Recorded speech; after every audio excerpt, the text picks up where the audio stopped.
અમારી સમ્રાટ સમાચાર ચેનલ સબસ્ક્રાઇબ કરો, લાઇક કરો, કોમેન્ટ કરો અને જોતા રહો પળે પળના દરેક પ્રકારના સમાચારો.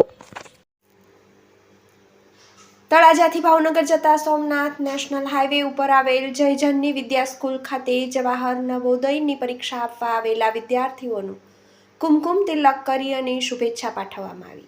ભાવનગર જિલ્લાના તળાજા તાલુકાના બપાડાના પાટિયા પાસે હાઈવે ઉપર આવેલ જયજનની વિદ્યા સ્કૂલ ખાતે આજે ધોરણ 5 જવાહર નવોદય પરીક્ષા યોજાઈ, જેમાં જયજનની વિદ્યા સંકુલ બપાડા ખાતે કુલ 384 બાળકોના 16 બ્લોક સેન્ટર ફાળવવામાં આવ્યા હતા, જેમાં તમામ વિદ્યાર્થીઓને શાળા દ્વારા કુમકુમ તિલક તેમજ મોઢું મીઠું કરીને નવોદય પરીક્ષા આપવા આવેલ તમામ બાળકોને શુભેચ્છા પાઠવી હતી. બ્યુરો રિપોર્ટ, સમ્રાટ સમાચાર, તળાજા.